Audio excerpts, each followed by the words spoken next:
Hi everyone, my name is Alejandra Ortiz, and we're going to be talking about caregiver consultation and training.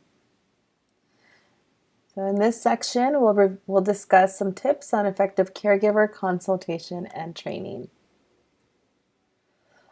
Let's first discuss ways on how to build and maintain rapport. You should establish the expectation from the beginning of services. Your supervisor should review the client service agreement at the start of treatment. You should let parents know that 10 to 20 minutes should be set aside from each session to target caregiver goals. This is also time to work on generalization. Be consistent. Maintain your schedule. Show up on time and leave on time. Limit cancellations, and whenever possible, conduct makeup sessions. And lastly, professional communication. Don't make false promises. Also, do what you say you're going to do. Remember your tone of voice and your body language. Listen empathetically, and provide praise when caregivers participate in sessions. And as always, don't engage in dual relationships.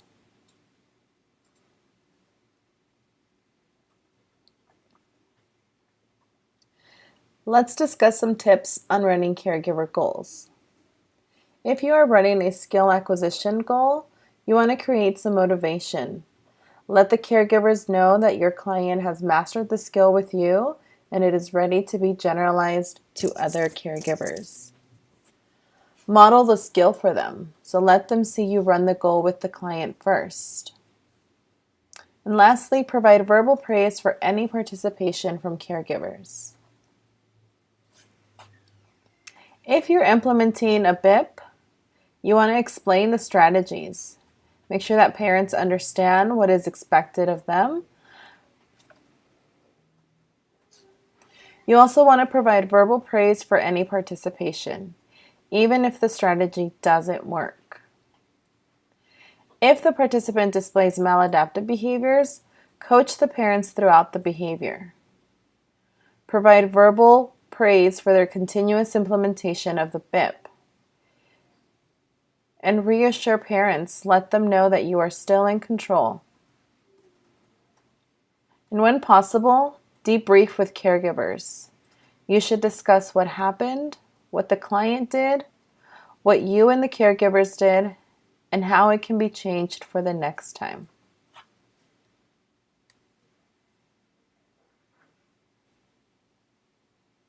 Next, let's discuss some tips on delivering feedback to caregivers. How should feedback be delivered to caregivers? You want to provide more positive than negative feedback.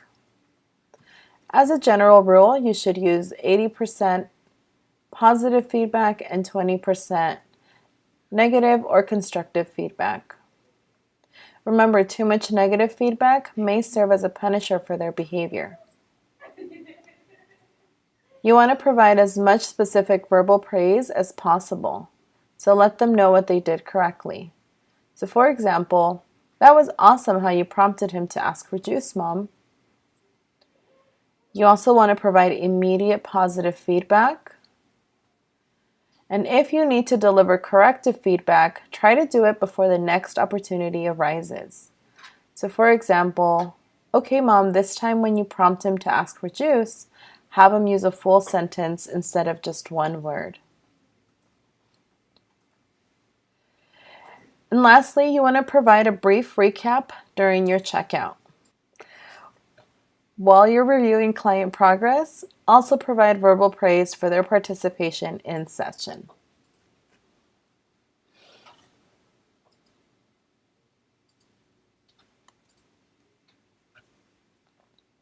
By using these tips, we can help promote caregiver participation and help eliminate potential barriers to caregiver participation. Let's review some common barriers to caregiver participation. First, let's take a look at scheduling barriers. These include frequent cancellations by both the family and the clinical staff.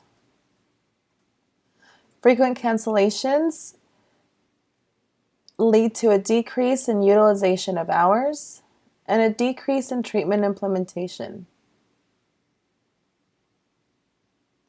Frequent rescheduling of sessions. If you are constantly rescheduling your sessions, you may find that caregivers are unavailable to participate during those makeups. And lastly, employee turnover. This affects both the therapeutic relationship and it also affects the view of BHW. What are some possible solutions to these barriers? Maintain your schedule.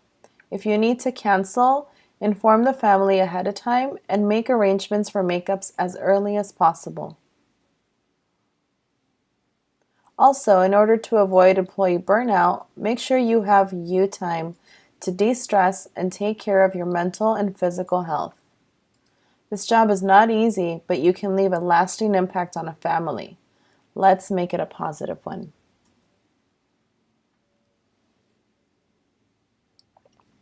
Now it's time for a SAFMED. Reinforcement.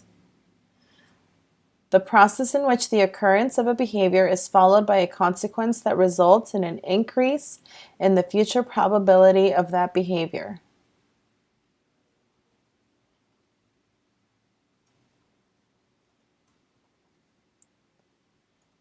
Next, we'll talk about dual relationships. If you engage in a dual relationship, the caregiver might see you as a friend instead of a clinician.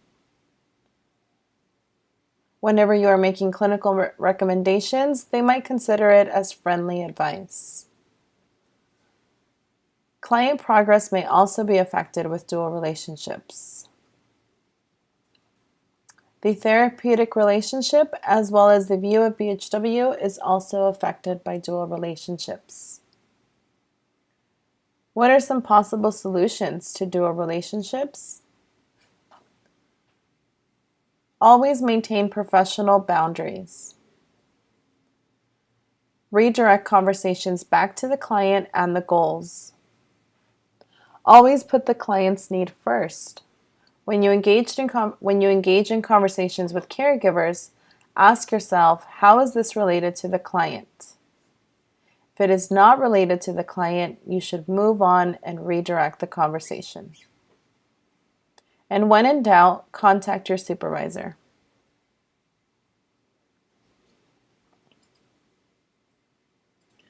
Next, we'll take a look at low parent participation. Sometimes low parent participation occurs because caregivers' behavior has been positively punished. Some caregivers also have multiple siblings or other commitments to attend to during session. And lastly, low parent participation may be a result of low rapport with clinical staff.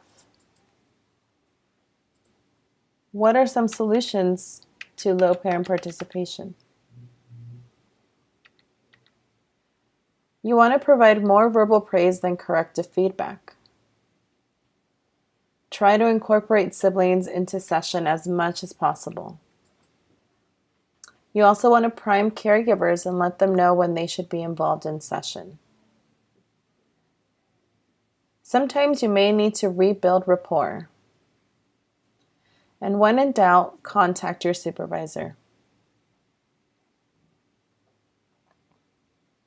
If you guys have any questions, please contact your clinical research and development team on Slack or by email at clinical.rnd@bhwcares.com.